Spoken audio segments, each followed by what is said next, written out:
It's that time of year again, folks. You're putting up the decorations, you're getting ready for a feast, and Franberry, it's award season! That's it, Jane, and you've got 3 rides to justify over jumps, and I've got 3 rides on the flat also. It's Horse Racing Ireland Ride of the Year selection time, and it's your vote that counts. So I'm going to kick us off with JJ Slevin on Solness, December 27th at Leopardstown. He jumps the first up sides, found a 50, and despite the fog that really impedes our viewing, you could see JJ build up a lead, a significant lead down the back straight. As they reappear from the murk after jumping the second last, you can see JJ Slevin is after turning the screw. He's got Blue Lord, Marine National, Gaelic Warrior and Dino Blue all off the bridle, and yet he gets his horse to the last fence relatively comfortably. As it transpired, he did 14-second furlongs consistently throughout this race. He didn't go too fast, he didn't quicken, he just stationary maintained a strong gallop throughout this 2-mile test. Yes, he had a willing partner, but it was a savvy front-running ride. Jane, my first ride is Alan O'Sullivan, win the big amateur handicap in Galway on Filey Bay. Jumps off, nice draw, stall tree down towards the inside, but as often is the case, he can get very, very congested around Galway, and with a circuit to go, he finds himself 3/4 way back, down towards the inside. The pace is slacking a bit on the front end, and he's just got to sit and be patient. 4.5 furlongs left to run. This is when the race really begins to develop, and Alan O'Sullivan showed a lot of maturity. He didn't panic as a number of his peers did at the 4 furlong marker. His race really got going. He stayed in towards the inside. He's looking for an in, looking for an out. He went in, he took the brave route, and having got a superb run down the inside, he gets the spoils.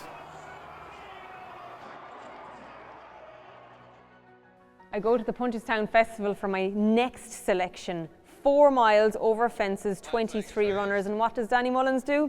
He goes the outside paint, the outside railing. He goes completely an unconventional route, and he does it all on his own on Shan Valley Kid. He goes out with a statement of intent. The only tactics that he had was to go widest of all. You can see from each bend, while he does come in to save a little bit of ground and rejoin the group, as soon as they get around to the back straight or down the side, he's back out to the outside of each fence. He's not worried about saving ground, he's worried about getting on the best of it. Punchestown's a big track, and this is a very long race. You would think at some stage of the race he would rejoin the leaders and come back in, but he has committed. He's sticking to his guns. Danny Mullins isn't worried about what people might say about him, win, lose or draw. This was going to be his plan. It just so happened he happened to be on a horse that was full of running. As they left the back straight, you could see the writing was on the wall, and he was very much still on the bridle. Look at this shot as he approaches the third last. Again, they're almost on the bend, and he's still on the wide outside. He looks in, he can see he's got them covered. As they approach the home straight, he pulls in, he joins the loose horse, and he is still very much on the bridle. This is where we could really start to enjoy the ride, embrace the tactics that were involved. It was a brave route. It paid off. My second choice, Shamey Heffernan, win the Galway Mile on Dunham. A horse that loves Galway, but he's often found this mile distance in this race too far from. Shamey Heffernan, though, at the box seat, dictated fractions down towards the inside, got out of gates very cleanly, and having dictated a pace, he picked it up off the home bend, and as typical of Shamey Heffernan, he said enough for the finish to just last home. It was a superb ride, all of his experience in guile coming to the fore inside the last 50 yards. Inside the final 150 yards, Dunham all out from Bear Prophet, coming with every single stride. Dunham on the inside. My final selection is Torquay Road and Owen Staples at Galway in October. Very simple at the start. He jumps off down the rail behind Dunamiler, and he saves all the ground. Torquay Road travels into the dip full of running, but Owen has nowhere to go. He's still behind Dunamiler and he needs a gap. He shows great maturity here for a 7 pound claiming rider, and he takes his time. albeit he gets an absolutely terrible jump at the second last, which really could have meant a race over manoeuvre. Instead of going from 0 to 60 in an instant, he gets his horse balanced up against the hill on slow ground. He makes a manoeuvre between Harpy Eagle and Bowgate Street that ultimately wins the race. But what I loved about this ride is he didn't go for his stick until after the final flight. Again, not a majorly good ride, briefly loses his left iron, shows great balance in the home straight. 200 yards to run, he really goes for broke, and while he has an extremely willing partner, you get the feeling his rider knew exactly where the line was.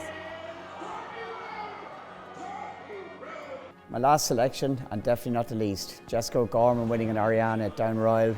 A really good ride on a four-going filly who could be hard to control. She broke quickly out of gates, got a lead, but she didn't relax as intended in the mid part of the race. She got away on Jessica somewhat, but what I loved about this ride, Jane, rather than commit, rather than panic, she just kept sitting and conserving energy for as long as possible. And inside the last 150 yards, she went for broke, didn't use her whip, she just kept a nice rhythm going, and she hung on by the skin of her teeth to win. And that patience from the 3 furlong marker till the last furlong really just paid dividends to get her the victory. That's the last of my 3 nominations for the flat category. Jane, 6 superb rides, tough choice for the people at home. As it should be. Over 2,800 rides to choose from, narrowed down to 6, and now it is your vote that counts. Please cast your vote at horseracingireland.ie, and the winner will be announced on December 8 at the Oscars, at the Horse Racing Ireland Awards.